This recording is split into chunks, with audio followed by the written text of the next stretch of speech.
What's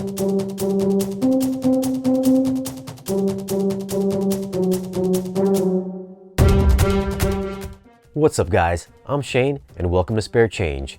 Here you'll find videos about the things we love about home theater, new tech, and movies, just like this one. So if it's your first time here, consider becoming a subscriber. You've seen this on 4K Blu-ray. How's it look in 3D? In for a review today, we've got Ant-Man and the Wasp on 3D Blu-ray.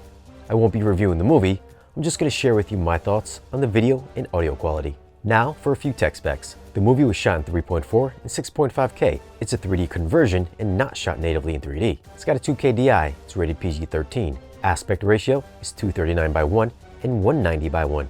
So yes, you will get switching aspect ratios in this one. Black bars in full screen.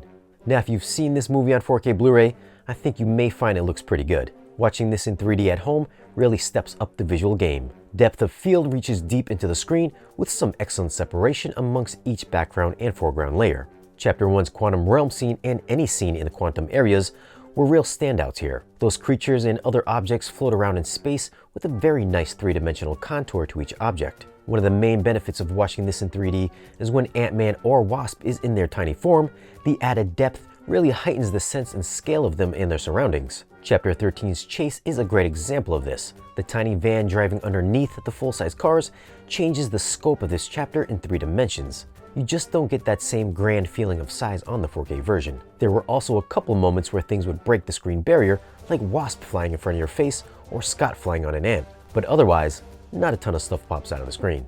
Now this being a 3D movie won't have any HDR, but I didn't find the 4K's HDR usage anything special in regards to color. The color palette in this is very similar to the 4K Blu-ray, as it is mostly natural looking with a nice level of saturation. Black levels were solid here as well, keeping shadow details intact during the darker moments. What's up?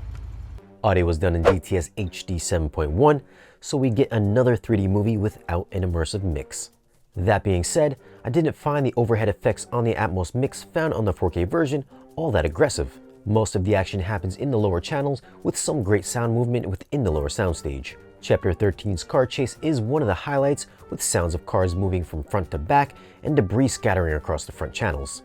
Bass response had good impact during the action scenes, but I didn't think it was anything demo worthy. Dialogue was always clean and clear with no issues. So for audio, I'm gonna go with an 8. It would have been nice to have an Atmos mix with those few overhead effects, but the 7.1 mix is still solid and provided a punchy experience. For video, I'm going to go with a 9. This is another solid 3D Marvel conversion with some excellent depth and dimension. For those upset about the lack of an IMAX version for Infinity War, should be pleased there's a ton of IMAX footage still intact in this one. Okay, you own the 4K Blu-ray. Should you get this in 3D? For me, I think the 3D version is the way to go. But as you've probably guessed it, this won't be available in 3D in North America unless you have it imported. So if you want to pick it up, I'll try and leave a link for it down below in the description. Give us a like if you found the video useful, and let us know if you prefer the 3D or the 4K version. Hit us up on social media, Instagram, Twitter, Patreon, and if you're new here, hit that subscribe button, and we'll see you guys again in the next one.